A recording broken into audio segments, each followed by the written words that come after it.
just for the record, that never gets old. So thank you. And I love it, but like when you come out, ever somebody say, "Hey, Theo," that gets old. But you know, when you walk out and you see it, you strike a chord within hearts. How does that feel?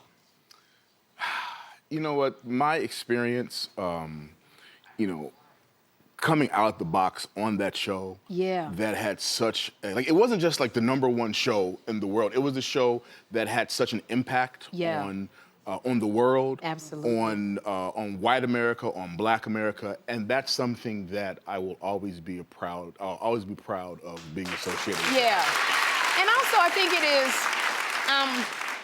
Something like the Cosby Show, we grew up with you and the life lessons that you went through, I went through, and what we're going through in this world today, it's the joy that we felt at watching that show and watching you, Malcolm. It is. It's like a nostalgia of that of a good time. And goodness. And goodness, absolutely, of love. So I watched the show. I introduced my daughter to the show. I think she was like 4 or so. Yeah. So like she recognized me. Like she'd be like, "Oh, that's Papa. Where's Rudy?" So for like the first year or so, she would call the Cosby Show Rudy's Family. Oh, I love it. Because that was her reference. But being able to watch that show with my daughter was just really surreal. Because I remember, Mr. Cosby's intent was for this show to be timeless. Yes. And he would say, let's not use this particular slang. I'm a teenager, I want to use the slang that we're using, fresh or whatever. And he was like, let's not use this slang because that's going to date the show. Let's make up our own slang because in 25, 30 years, when people are still watching this show, I want the show to still be relevant. And it is still relevant to this day. So I watch with my daughter and I go, this show is still relevant. It's still relevant. I still use some of the same examples with my son, who acts like you now that you used to act like a while ago. But it did mean something to me, the show. And I'm looking at you, you bright yellow, which is joy. But I love you. I love the way it says Black History. Wait, Black History, more than a month. Yes. All right. Yes. I like that. Yes. So with our podcast, it's Not All Hood. We took it upon ourselves. So remember at the beginning of the year, there was this hoopla about, Black History Month being canceled, Juneteenth being canceled. So we were like, well, first of all, we're like, thank you for the reminder that we don't need anyone's permission to celebrate Black History Month. That's right, absolutely. And since we always complain about Black History Month being the shortest month of the year, February, what we decided to do was take it upon ourselves to celebrate Black History Month 12 times a year. Yeah. So every month, the yellow represents April, but every month will be a different color. You can go, so if you don't know the website, it's called the podcast Not All Hood. And it's playing everywhere. And I love this. Yeah, so wherever you listen to podcasts, you can check us out. And we deal with just all aspects of the Black community. Okay. Oftentimes when we refer to the Black community, we refer to it as if it's a monolith. But there's so many different lanes to the Black community. And layers of blackness. And layers, yeah. So we cover all of that.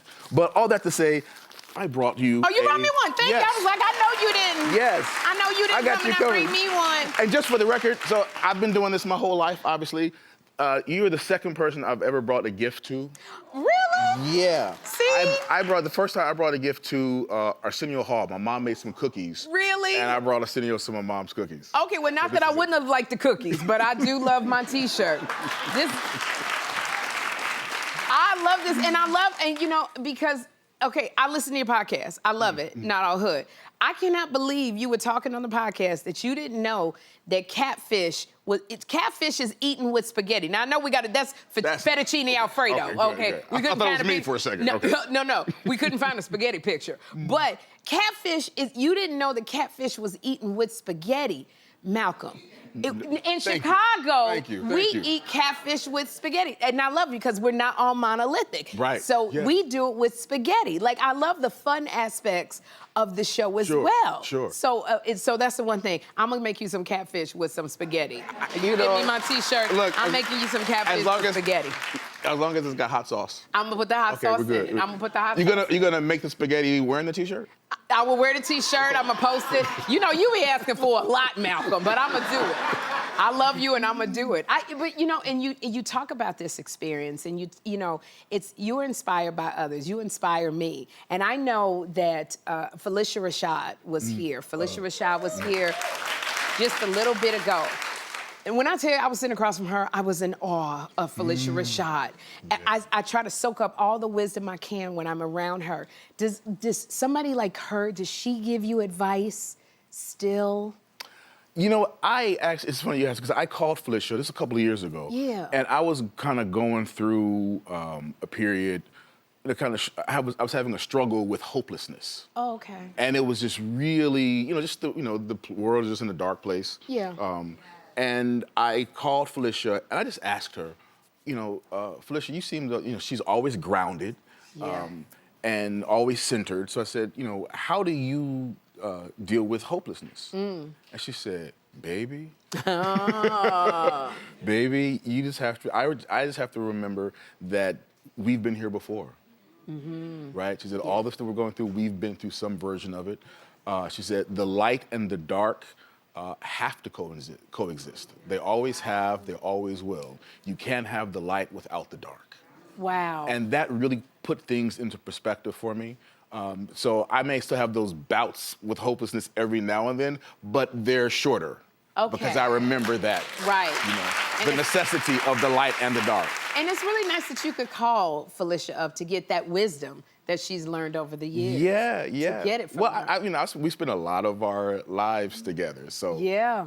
So there is a sense of our growing up together, right? In terms of the wisdom that she's amassed, you know, as I've grown up. So we've all, I mean, all of us, like, even though we may not talk all the time, but we all have such a strong bond. Yeah. Because we had an experience that only you had, absolutely. Yeah. And shared it with us so much. And this is what I love about you, because a lot of times child actors, it's hard for them to, you know, bridge that gap. Not only have you bridged that gap, you've been working nonstop, Malcolm. Now I'm looking at you and I was like, oh gosh, you on Alert Missing Persons Unit. And it's a season 3. Season 3. Yeah, season 3.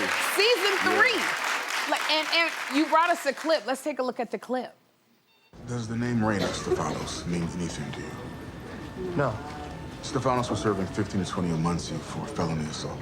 Was? Yes, she got released this morning. Early parole. Now, we should have been notified, but somebody dropped the ball, and Captain Batista needs to know. Okay, but why? 10 years ago, Nikki was Raina's arresting officer. She also testified at the trial. We have reason to believe that Stefanos is holding a grudge. Okay, how dangerous is this woman? Dangerous enough that I came straight here. Oh! I love that thing that you do. You know, I love that thing no matter what role you play. When you get serious, just that thing, your nostrils flare a little bit. It's that thing like, Malcolm, you're not playing around. Like, now, you know, this character, now you're a detective. You like playing a detective? Yeah, I find out that I love playing authority figures. Ah. Right, so in The Resident, you know, Dr. Austin was authoritative all day long. And I love being Detective Bill Houston, because he's like he's a supervisor. He's the father that the missing persons unit didn't know they needed. Right, and that's, you know what? I congratulate you, because you have done so many things, and you still inspire us. I thank you for my T-shirt, and Malcolm, thank you so much for just being here. I love it when you come. Thank you. You always educate. Like Malcolm always educating everybody. Y'all, I want you to check out Malcolm's podcast, Not All Hood or Nah, and watch Alert Missing Persons Unit Tuesdays at 9 on Fox. We're gonna have a good time.